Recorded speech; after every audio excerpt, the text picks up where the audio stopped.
Hello, everyone. Welcome to your BC3030 Week 4 CTC mock exam review. I am Instructor Muriel Howard, as usual. And today we're going to go over a few things to prepare us for the mock exam and CTC certification for your real test. So I have here tips and ideas and tools. So I'm going to share with you some basic steps on how to have a very successful attempt at your CTC exam this week and next week, week 4 and 5. So I have here that you should copy your test beforehand. And we all know that on the single attempt test that it will submit and you will end up with a 0 score. But remember, if you do it early in the week as possible, ask me to reset it for you once you have copied it, and then use the resources that I sent out, for coding help. I sent out some resources. If you do not have them, check your email or check the announcements page. Okay, here are some things that you should do to prepare. Read and be familiar with the guidelines preceding the specific code range in the CCT book. Use the main term in the index of the CCT code book and the appropriate subterm for the specific code range. So we're going to go over a few examples today, just to assure that you guys remember that it's always important to never code from the index. You just use the index, and then from there you go back and review the wording. And so this week you'll definitely have to do plenty of that. What I would like to say also is that the resources that you guys are going to have, if you don't have them already, will definitely cover, how to find your information. So here are some things you should do to prepare. Definitely review the Language of Medicine textbook in conjunction with the below chapters as a review of anatomy and medical terminology. So for your CPC exam, your mock exam, and the real exam, you may run into questions related to anatomy and physiology and medical terminology. You may or you may not, but you always want to definitely be prepared. Remember, when you copy your test, and this is a sidebar note, when you go back to take your test after it's been reset, it may be a different version. So, excuse me, not every single question that you study will be on the test after you've copied it. Additionally, the resources that you guys will have may not have all of the same questions that are going to be on the test. So remember that. Don't assume that you're going to get the exact same questions.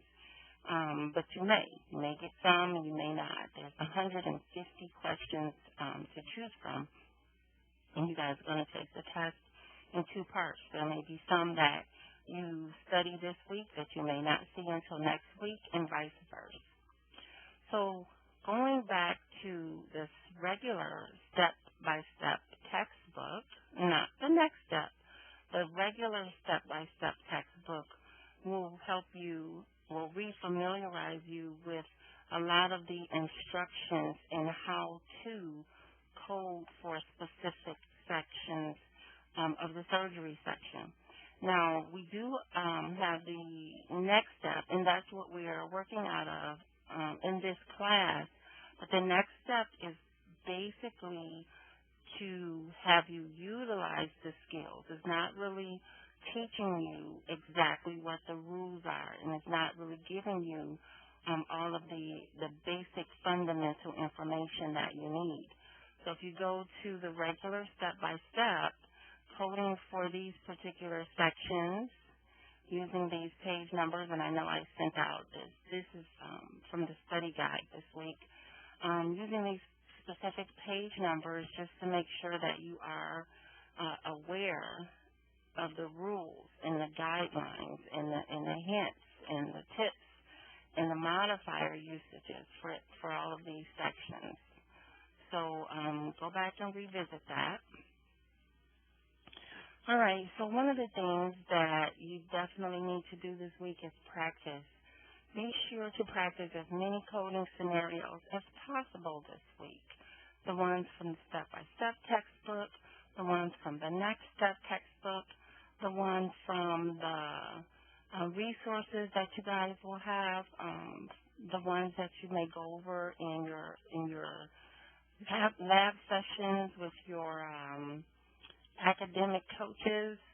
Just practice, because practice makes perfect.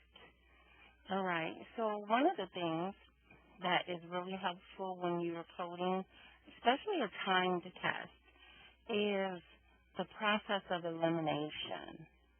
So when you review the scenario and you look at these answers and you see that they are similar, some of the things that helped me is, double checking these diagnoses. I'll check this diagnosis and this these are the same, this diagnosis. And then I'll compare and I'll say, wait a minute, this is not the proper diagnosis.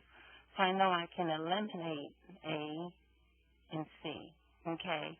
So now the only thing I need to do after I've eliminated the diagnosis for the scenario, I will go back to the CPT and then I'll review the procedure.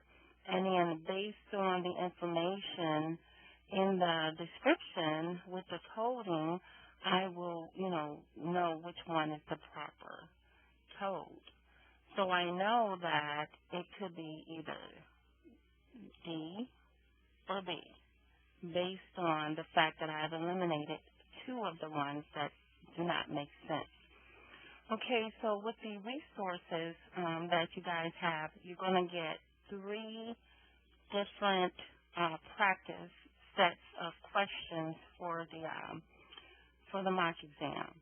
One of them will have the correct answers highlighted along with the scenarios, portions of the scenarios highlighted so that, it's easier for abstracting. That's one Word document that you guys will have. The second Word document that you guys will get, well, they're all together, basically. But the second one is where you will have the process of elimination done for you, but none of this information in here will be highlighted. It will be up to you to come back through your scenario and abstract and highlight the important points for your coding. And you'll have, 2 possibly correct answers highlighted for you on that particular resource, the practice. The third one will not have anything highlighted on there. It will just be, the questions and the multiple choice. So utilizing those 3 this week and going back and forth through them will definitely prepare you. And you never know, some of those scenarios may indeed show up on the test.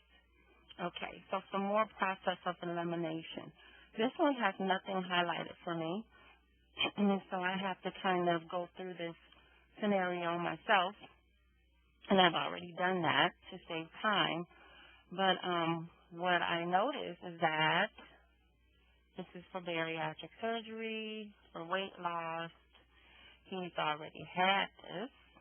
But since he's already had this, he has developed a grade 3 pennus.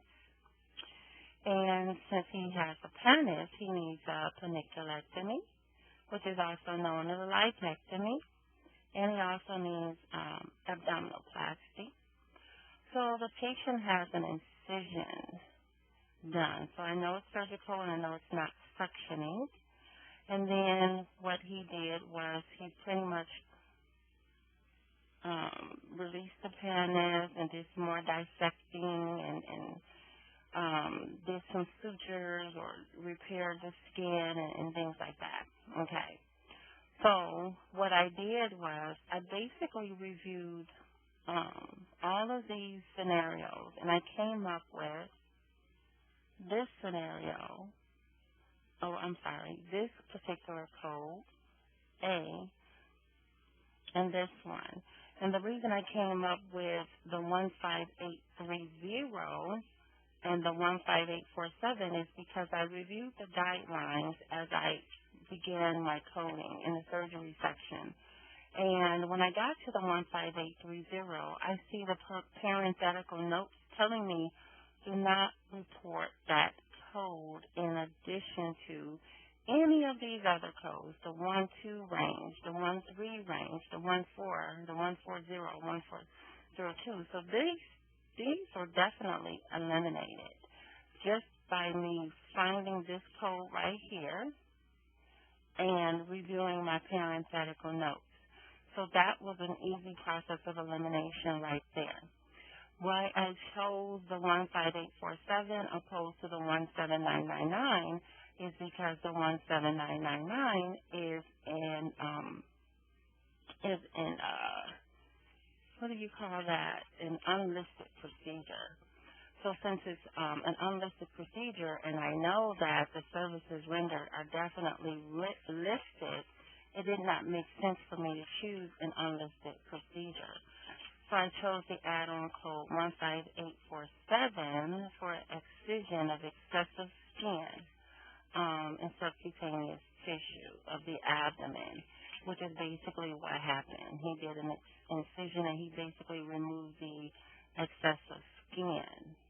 And all of this other stuff as far as draining and suturing and things like that, it's inclusive with the major service of the caniculectomy, so I do not have to code that separately unless I find a space in my guidelines to tell me to code it separately, and I did not.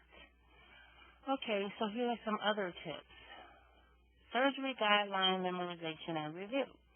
So when you're doing your coding and you see that there's a lot of similar cases that could be the same answer for this particular scenario, some of the things that help me is reviewing my guidelines or, my instructions. I know that for any additional procedure after the first procedure, I'm definitely going to need a modifier 51. So in this instance, seeing that there's a modifier 51 on two of these, then that kind of lets me know that either these two are not needed or these two may not be needed.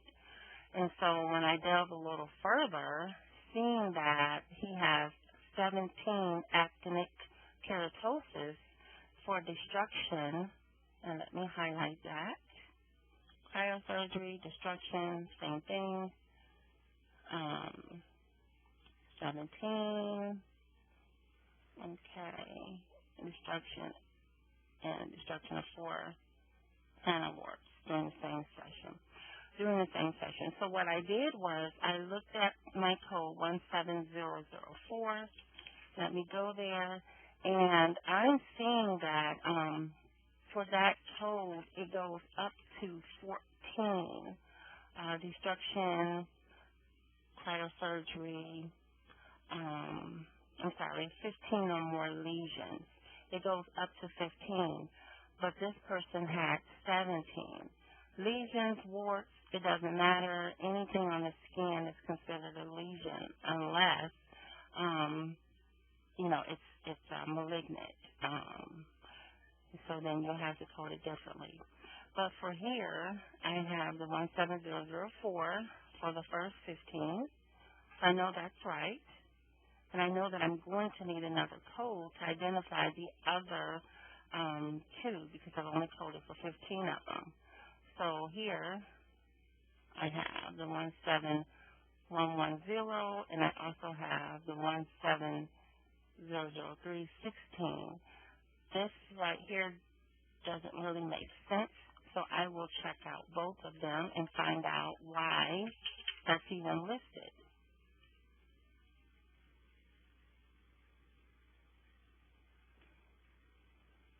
So it says 17000 is for the first. Then you have 17003, second through 14, list separately in addition to.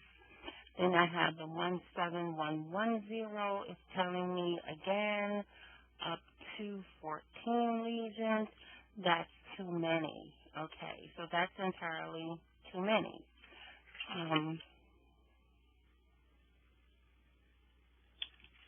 And I can just code it as 17004 and then code the 17110. So I did not need to do the B. It's too many. Well, it's not too many, but it's too excessive. I can report the same thing by using 17004 and 17110 modifier 61. So that's the simplest way to code that particular scenario. And that's pretty much it. If you have any questions, please feel free to email me at mhoward@studyMedical.com throughout the week, or schedule a Starfish appointment with me, and we can go over some of these together. And again, use your resources, the ones that you have in your email, and also the ones that the tutors or the academic coaches will be going over with you this week. Thank you. Have a great week, and I hope you guys do well.